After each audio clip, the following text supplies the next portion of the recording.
Damos la bienvenida al doctor Luis Eduardo Oliveira, doctor en Salud y Medio Ambiente, maestro en Derechos Humanos, especialista en Derecho Constitucional y licenciado en Derecho, docente universitario. Sus líneas de acción son Derecho y Salud, principalmente en temas de políticas públicas, sistemas penitenciarios, ciudadanía, salud pública y poblaciones en vulnerabilidad. Bienvenido, doctor Luis Eduardo. Gracias, doutora. Buenos dias a todos. Eu sou brasileiro que vive em Aracaju, capital do estado de Sergipe. Estou muito contente porque hoje nos quedamos todos em domingo, hablando e estudando um pouco de nossa realidade. Então, para mim, é honor compartilhar com alunos, estudantes, professores, investigadores que estão hablando y estudiando el contexto de la América Latina y hablando también y estudiando sobre las minorías. Yo voy a pensar ahorita, ¿consiguen mirar la pantalla?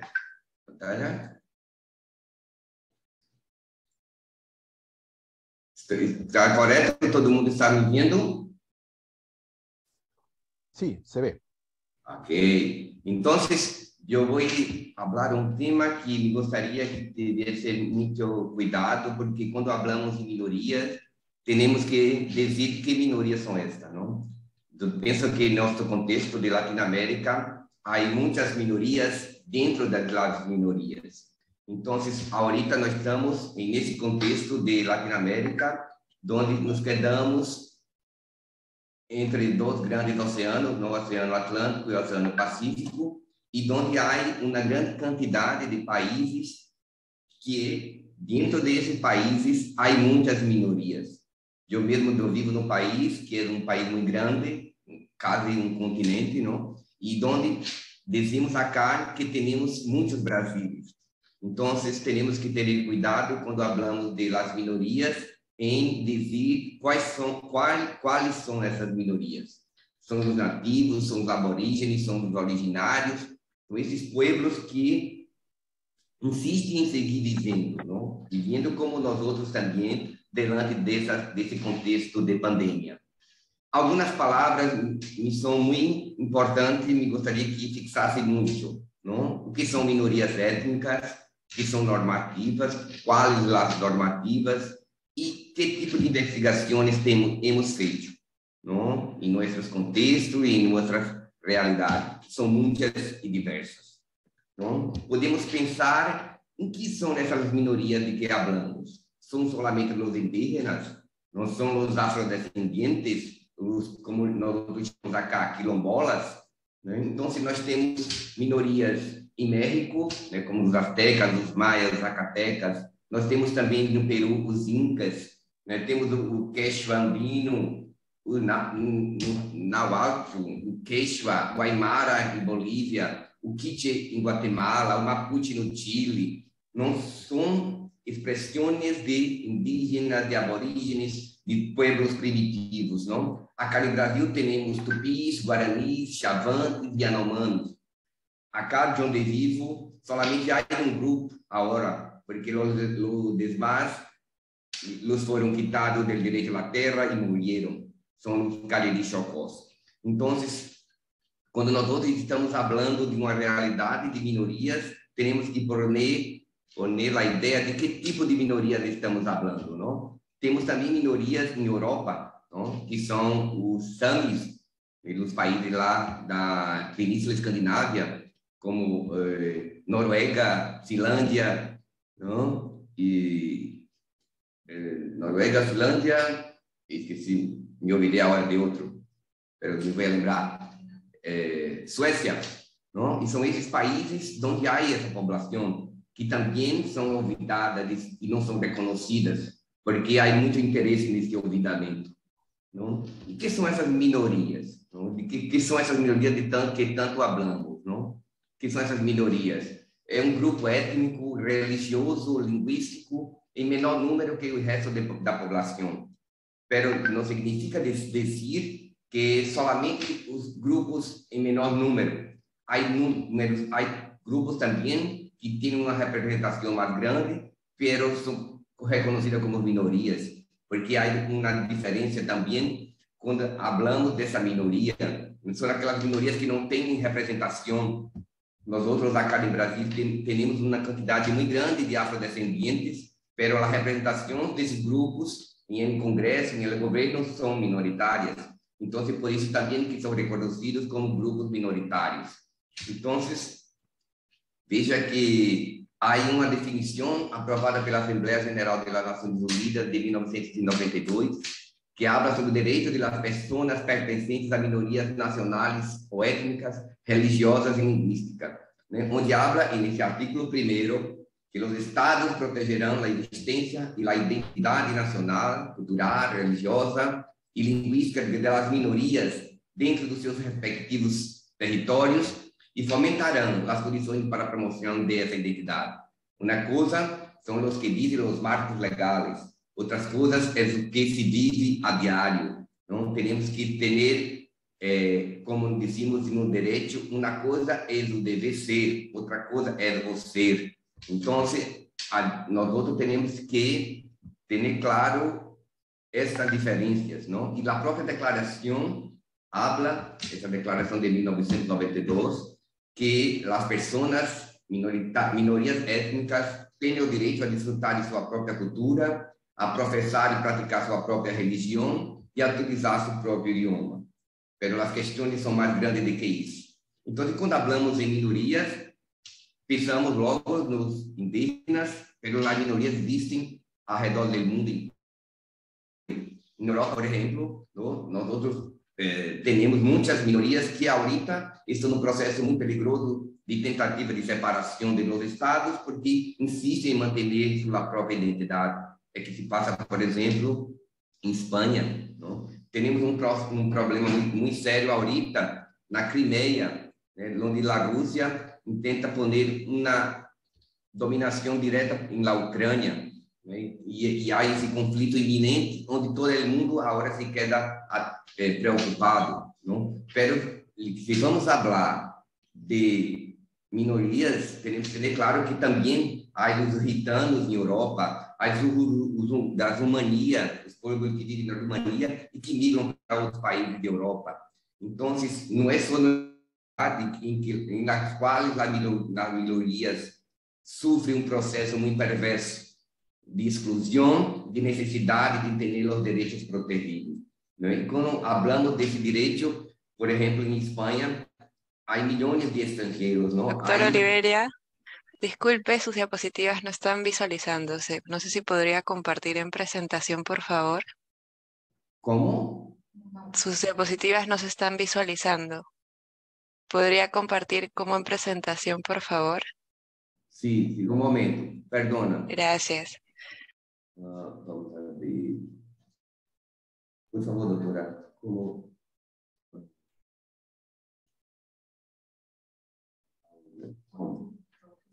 ¿Dónde? ¿Dónde?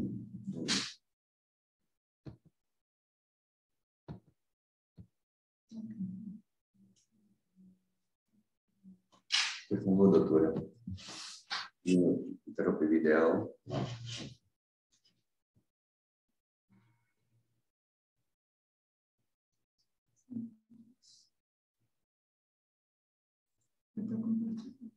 A pantalla está compartida, não consegue mirar o que estou apresentando ou não? Se ve la presentación, pero las diapositivas que usted está exponiendo no se logran visualizar. Ok, un momento. Enfim, está tudo certo. Enquanto eu vou tentando compartilhar a pantalla, estou falando de las minorias que não conseguem ser apresentadas para a população mundial. Então, quando estou falando de minorias, temos que ter claro que há em todo o mundo. E ahorita consegue mirar os slides? Olá, sí, doctora. Ahora sí, Sí. ahora sí. Oh, perdona. Gracias. Me ha ajudado aqui. Então, são essas minorias que precisam ser bem definidas, não? E quando temos que ter claro que elas estão dispersas por todo o país. Ahorita em Brasil temos populações afrodescendentes, que chamamos quilombola, que podem ser encontradas em quase todos os estados do país, mas os direitos não são reconhecidos em la totalidade. Então, elas podem estar em uma identidade coletiva, numa história, mas os sofrimentos que eles compartem são os mesmos. Então, essa noção de fragmentos e esse patrimônio cultural, isso que precisa ser mantido para essas minorias étnicas. E que são essas minorias, não? Que ela pode ser também uma minoria numérica, mas também pode estar numa posição em relação à população dominante, não? E caso que ocorre, por exemplo, em Sudáfrica, onde também ao redor do mundo, há 15 bilhões de apátridas, que estima que há em mundo, pertencendo a minorias étnicas, religiosas ou linguísticas. Então, o que quero dizer, o que quero pontuar, é que temos que ter a ideia de las minorias indígenas em Brasil e na América. Temos também os negros, temos também os pueblos gitanos, que são minorias também em outros países europeus, e temos agora, ahorita, a população migrante, a população que são forçosamente migrantes, que são imigração forçada, como ha dicho Saskia Sass em seu livro, não? E a população que migra... Albahaca. Perdão? E quando consegue ouvir? Sí, se escucha, tranquilo. Sí. Entonces, cuando hablamos de marcos regulatorios, como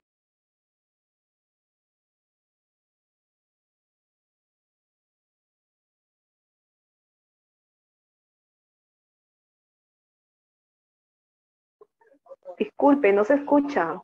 El audífono, por favor. Alguien ha cortado mi micrófono, pero yo estoy de vuelta. Entonces, los marcos legales tenemos que tener la idea de la Declaración Universal de los Derechos Humanos, la de 1948, después de las dos grandes guerras mundiales, la de 1918 y 1945, ¿no? Y ya hemos creado, la humanidad, a Nações Unidas, né, em 1945, e em 48 teníamos a Declaração Universal dos Direitos Humanos. Pero lo que ha cambiado a la humanidad, em que temos garantizado o direito de los pueblos, ¿no? Estamos falando de los pueblos, pero dentro de los pueblos hay los pueblos minoritarios. Veja que é uma grande erro quando simplesmente olvidamos do contexto da Declaração Universal dos Direitos Humanos. O professor Bartolomé Clavero, da Universidade de Sevilha, de Pablo de Olavide, perdão, e ha escrito um livro chamado Direito Global, onde prova que, mesmo com a aprovação da Declaração Universal de Direitos Humanos, os mesmos países seguiam a tática de dominação em África, continuavam mantendo a escravidão, não? Então, a esclavitud. Então, são coisas que a humanidade sigue vivendo de uma maneira muito mala, hipócrita, porque lutamos por direitos legalizados, puestos em la lei, mas em realidade seguimos mantendo a dominação e o ciclo perverso de vulnerabilidade dos povos. Então, o que passava em 1948, muitos aspectos, incluso a formação do Estado de Israel, também, a Organização Mundial da Saúde, a Comissão da América Latina para o Caribe, não? E seguimos que em 1948 até hoje, segundo a CEPAL, havia esses regimes militares em Brasil, em Peru, em Colômbia, Argentina e Venezuela, né, em Cuba. Então, há esse direito a essa búsqueda por uma libertação dos pueblos. Há essa necessidade de termos claro que seguimos investigando, mas as coisas hoje são reflexos de tudo isso que fomos. Né? Se nós estamos aqui hoje, em pleno domingo, falando, tentando trazer à luz, a sacar à luz os direitos das minorias, é porque também desde há muitos anos, muitos han lutado por essa liberdade e por esse direito. Então, temos que seguir em nossas investigações, temos que ter os marcos legais também, porque a humanidade sigue caminhando, e para isso servem os direitos humanos, não? Como ha dicho Eduardo Galeano, quando ha escrito o que disse Fernando Birri, para que serve a utopia? Serve para seguir caminhando. Então, quando Fernando Birri ha dito isso, que se tornou muito comum e muito popular em la voz de Eduardo Galeano, sigue esse trabalho que nós outros estamos fazendo agora, não? Pode ser uma utopia o que estamos fazendo, essa búsqueda por emancipação do contexto de América Latina. Pero para que sirva essa búsqueda, para que sirva essa utopia, sirva para seguirmos caminhando. É isso que ha dito Fernando Birri. E temos, em 1992, a Declaração das Nações Unidas sobre as Minorias, temos o Pacto Internacional de Direitos Civis e Políticos, temos o Pacto Internacional de Direitos Econômicos, Sociais e Culturais. Esses dois pactos, junto com a Declaração Universal de Direitos Humanos, constituem a Carta Internacional de Direitos Humanos. Teremos também a Convenção Internacional sobre a Eliminação de todas as formas de dominação racial, em 1965. Então, vimos que isto também são búsquedas que fazem a humanidade para garantizar os seus direitos, para ter os direitos postos em nossas constituições, em nossos marcos legais, pero é uma coisa, são os direitos garantizados em la lei. Outra coisa é a vivência desses direitos, a prática desses direitos, a vivência do direito à saúde, ao direito à educação, ao direito à segurança, ao direito a viver em um meio ambiente saudável. Então, são essas coisas que temos que tentar trazer, retirar e sacar da lei e pôr em la prática, em viver a diário. E isso também temos que ter a compreensão desses pueblos, que não somente os indígenas seguem vivendo em estado de vulnerabilidade, não? Como os quilombolas ou afrodescendentes, e que há afrodescendentes em todo o continente latino-americano, não? Podemos encontrar afrodescendentes em Peru, por suposto, em México, principalmente em Oaxaca e Puebla, não? E Veracruz também. Temos pueblos em Colômbia. Então, são esses pueblos também que necessitam ter garantizado seus direitos, não? E ter a possibilidade de sair da obscuridade, não? E o que propomos nós outros enquanto investigadores? Esta nova América Latina, que sigue sendo mantenida em vulnerabilidade há muitos anos, ha sido explotada há muitos anos, e nós outros, enquanto pesquisadores, enquanto investigadores, temos o dever de proponer essa mudança, essa modificação desse estado de pobreza e garantizar, na prática, os direitos dos quilombolas, os direitos dos afrodescendentes, os direitos dos indígenas e das minorias que acá vivem, não? Muitos agora em Brasil vivem numa situação de muita vulnerabilidade, que são nossos irmãos venezuelanos, que há sido posto afora de seu país e agora vivem por acá e por outra parte do mundo. Então, temos, como ha dito pelos outros pesquisadores, em Peru, uma diversidade étnica linguística, população negra colombiana, em México, a raiz do ouvido, não? E temos esses países que estão, que há uma população que são apresentadas como grandes populações, pero nos olvidamos que há dentro dessa população também as minorias, em todos esses países, que são grupos que estão em vulnerabilidade por razões de idade, gênero, estado físico, mental, por circunstâncias sociais, econômicas, étnicas ou culturais, que se encontram com especial dificuldade para exercer com plenitude seus direitos. Então, é essa a necessidade que temos de apresentar essas minorias, não? Como minorias que necessitam exercer com plenitude os direitos que são garantizados em nossas constituições, não?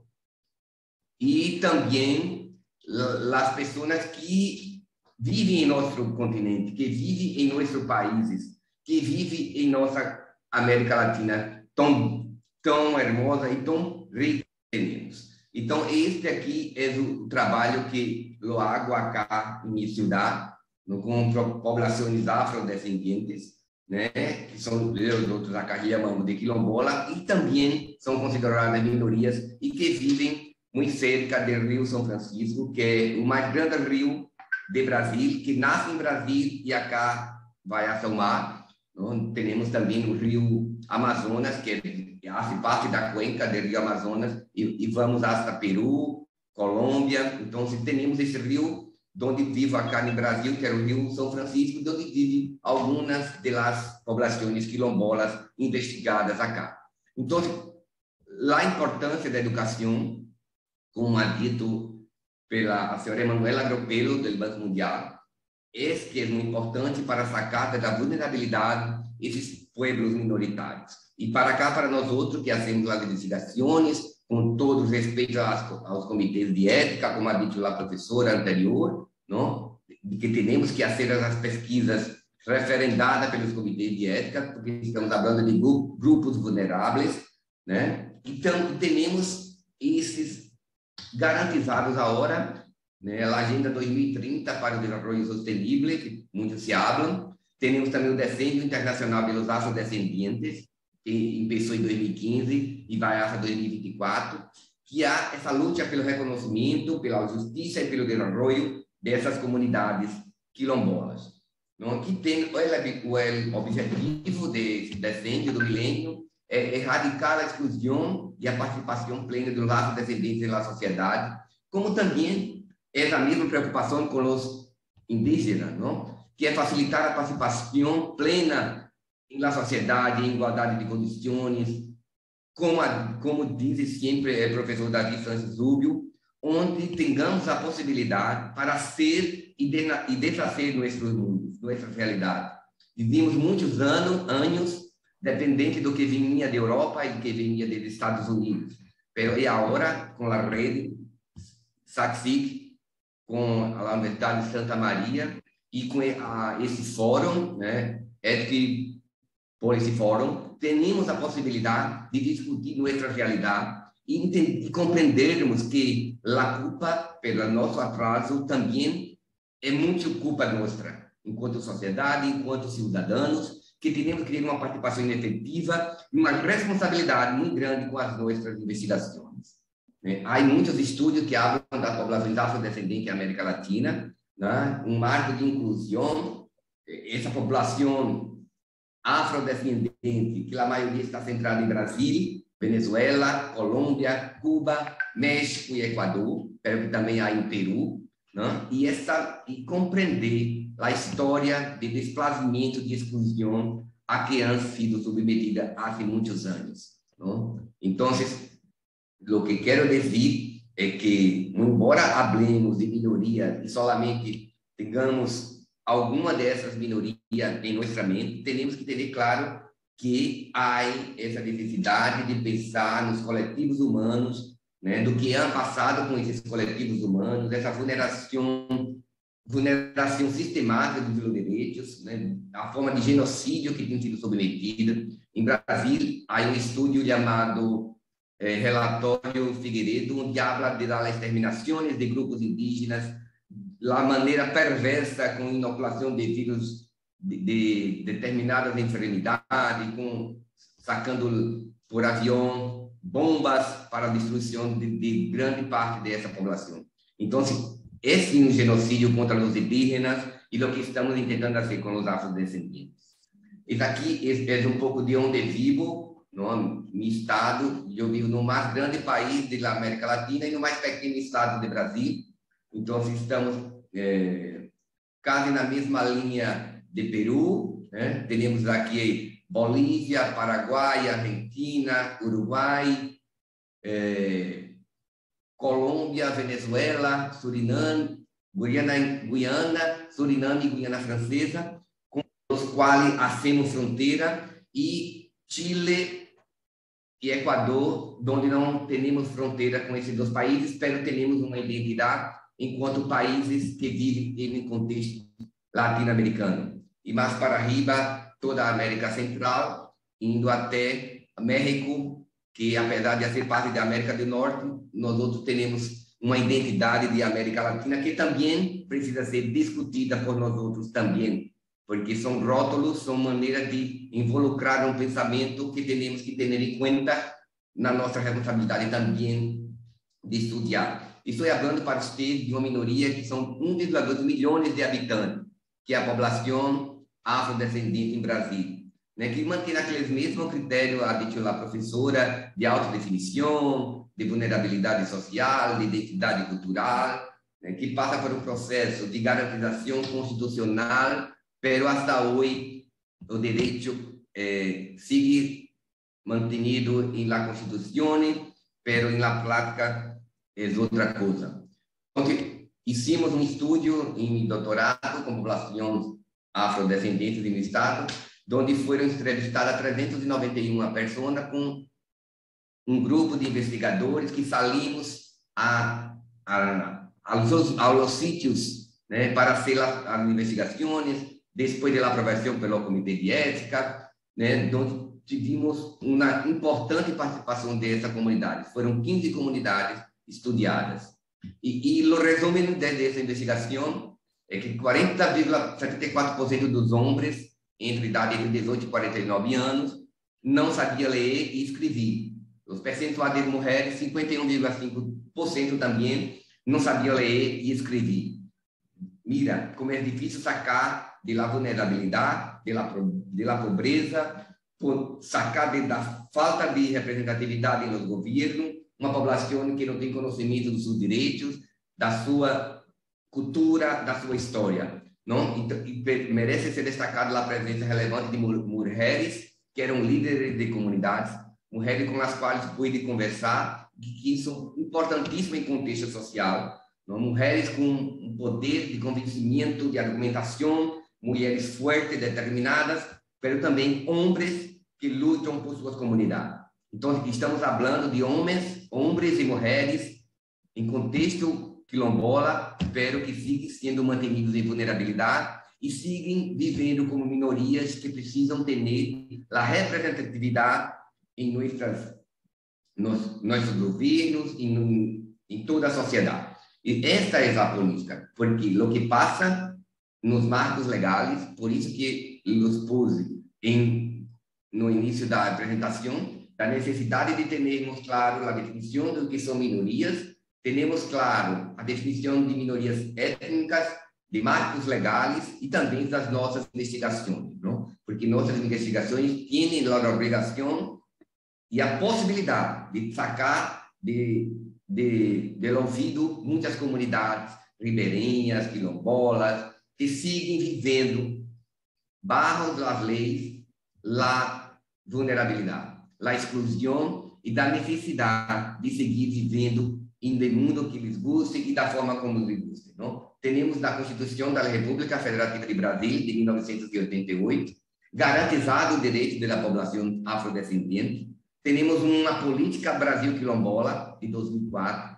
Temos a Agenda Social Quilombola, em 2007. Pero as percepções dos quilombolas e dos líderes que foram entrevistados, há um hiato, há um abismo entre o que dispõe as leis e a verdade em que vive. Então, essa é a lei que vigora em meu país para os afrodescendentes, onde há garantizado o acesso à terra, que há uma preocupação com a infraestrutura e a qualidade de vida, que há uma busca pela inclusão produtiva e desenvolvimento local, e que há também esta possibilidade de revelar os direitos e a cidadania desses povos, não? Desses que vivem acá. Então, eu adito um pouco sobre a Saskia Sassen, no livro sobre fluxo migratório, que há isso que passa também em meu país, em meu estado. A população sigue em processo de migração forçada, que é muito perigoso e que é muito malo para as populações, que tem que sair de onde vive, em contexto, muitas vezes, vivendo muito cerca do rio, e tem que sair para grandes cidades, entre comilhas, e viver em la periferia, e viver em favelas, como chamamos acá.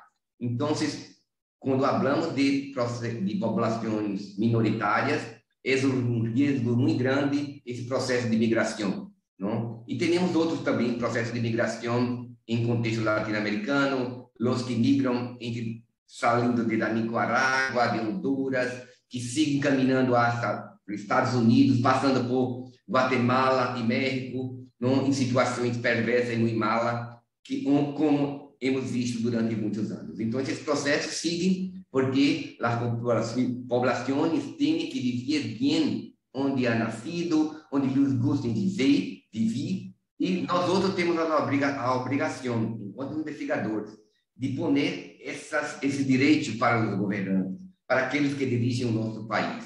Então, o professor Luiz Jiménez, da UMS Boston, também faz um trabalho muito interessante nos processos migratórios dessa população até os Estados Unidos, onde nós outros seguimos mantendo a falsa ideia de paraíso, não? Porque não há paraíso na Terra para os que são vulneráveis, para aqueles que são minoritários e para aqueles que vivem no processo de migração. Eu he passado 2 meses lá em UMS Boston e pude constatar a quantidade de pessoas que vivem nas calles, como também do tempo que passei em Sevilha, na Espanha, seguindo vivendo o processo perverso de migração. Então, temos que possibilitar a nosso povo que viva como os de onde nasceram, onde tem a possibilidade de cultivar as terras, não? De viver seguindo de outra maneira, com uma cosmovisão, com uma possibilidade mais allá de que esse capitalismo perverso. Não? Então, temos que buscar outras alternativas para o desenvolvimento dessa população, temos que buscar, de acordo com o que determinam as leis em nossa Constituição, e lutar por ter garantizado esse direito das minorias, que é um processo que a humanidade fala há muitos anos. Não? E o mesmo se sucede com, eu penso com os indígenas, a dificuldade de subnotificação, a dificuldade de se lidar com os governos, a dinâmica de racismo institucional, não conta com o sistema de saúde estruturado, e vivimos na nossa equipe, nessas comunidades afrodescendentes, e o direito à saúde existe em papel, em la lei, pero em la prática, nas comunidades, só uma vez por semana e por um turno só, ou por amanhã ou por la tarde, como se as pessoas tivessem a hora e o dia para se quedar enferma. Então, são essas coisas que temos que poner a culpa em nós outros mesmos, na forma como hacemos o respeito com os pueblos, com nossos hermanos que vivem muito cerca de nós outros, que muitas vezes são minorias e muitas vezes são olvidados pelo sistema. Então, o que trouxe esse novo coronavírus, esses novos vírus para a humanidade, temos que ter, claro, como ha dito o professor Boaventura Souza Santos, é que apenas houve uma mostra da necessidade de que a natureza não nos pertence, nós outros pertencemos à natureza, tá? Não há direitos humanos sem deveres humanos, tá? A ciência é um conhecimento válido, pero há outros conhecimentos válidos, o conhecimento dos afrodescendentes, o conhecimento dos indígenas, a forma e a maneira que lidam com as enfermidades. E agora nos impõe uma maneira de enfrentarmos uma pandemia que seja igualitária desde Estados Unidos, desde Europa, como se fosse uma realidade possível em nosso estado, não? Onde vivo, onde há muitas pessoas que não podem quedar em casa, que têm que sair para trabalhar todos os dias, e seguimos uma lei que diz que agora tem que quedar em casa, que não pode trabalhar.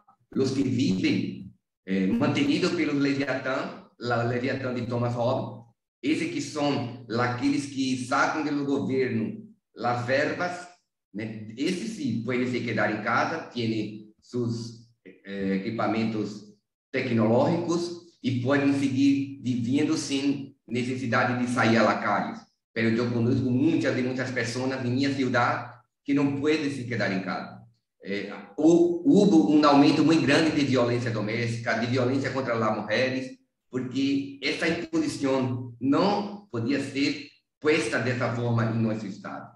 Então, há muitas coisas que esses conhecimentos que vêm formatados, que vêm protocolados de arriba a abaixo, têm que ser modificados. Então, é nisso que vive a nossa interpretação e a nossa atuação enquanto investigadores, é poner toda esta América Latina num contexto que não esteja nem arriba nem abaixo de nada e que tenhamos a necessidade de produzir nossas investigações para sacar da pobreza, da vulnerabilidade, os grupos minoritários, mas também a grande maioria da população de nossos países. Eu cresci ouvindo que o Brasil era esse país de futuro e este país nunca chegou, não? Porque a corrupção, a violência são mais grandes. Então, temos que pôr a culpa em nós outros, na forma como lidamos com a corrupção, com a pobreza, não? Com aqueles que são condenados pelo sistema de justiça brasileiro e seguem livres, enquanto a grande maioria segue em la cárcel, como os pobres, os desempregados e do que não têm educação. Então, são essas coisas que temos que saber, que tudo isso que ouvimos sobre nosso país, sobre nosso continente latino-americano, faz parte de estudo que outros fizeram. Não? E há um dito da cultura iorubá que diz mais ou menos assim: estamos onde estamos porque estamos parados nos ombros dos que vieram antes de nós outros. Temos que respeitar aqueles que estão em nosso contexto. Temos que partir para uma nova forma de fazer investigação. Temos que ter a coragem de romper esse mito comum de vulnerabilidade, como ha dito Karl Popper em seu livro El Mito del Marco Comum. Temos a ousadia de fazermos uma investigação onde a realidade de populações minoritárias, não, como os indígenas e como os afrodescendentes, né, saiam dessa maneira perversa desse ciclo de vulnerabilidade. Temos que romper esse ciclo.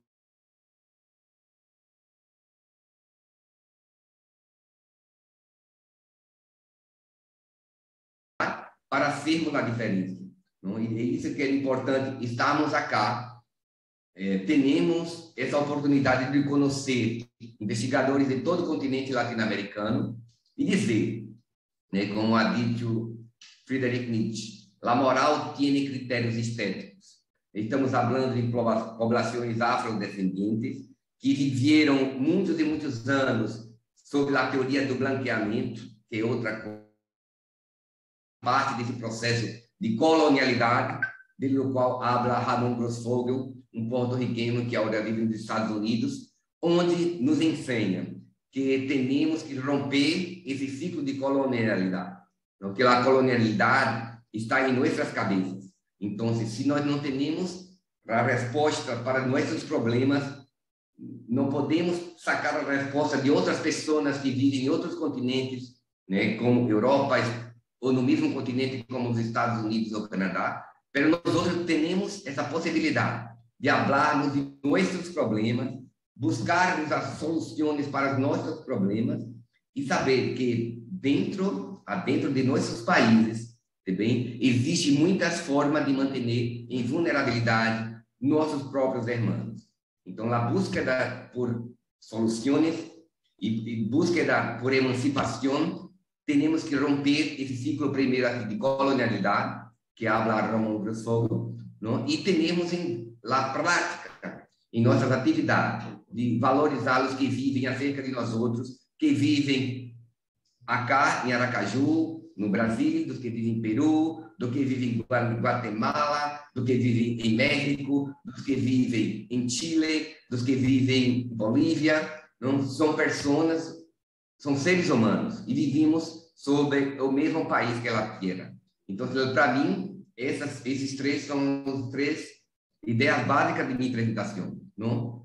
A búsqueda pelos marcos legais são importantes, sim, mas temos que sacar dos marcos legais e pô-los na prática. Não? Compreendermos que minorias étnicas existem em todos os países do mundo, não? E existem dentro do próprio país e existem dentro de própria nossa cidade. Não? E outra coisa muito importante é que a qualidade de nossas investigações, não? Da maneira como assumimos as nossas investigações, hasta quem queremos levar nossas investigações e para quem. Então, eu gostaria de dizer muito obrigado por a oportunidade, desde acá de Brasil, conhecer pessoas de todo o continente latino-americano e dizer que temos uma grande responsabilidade, nós outros, porque somos o que vivemos esta época de 2022, onde a pandemia serve para muitas coisas, mas também serve para manter um ciclo de dominação, um ciclo perverso de poner nas nossas cabeças a ideia de submissão, da ideia de que podemos e não podemos assim. Temos que ter a possibilidade de uma reflexão crítica, como he aprendido na Universidade de Sevilha, com o professor David Sánchez Rubio, a teoria crítica dos direitos humanos. Não? Então, é isso para cada minha fala por este momento e me coloco à disposição de todos. Forte abraço desse Brasil.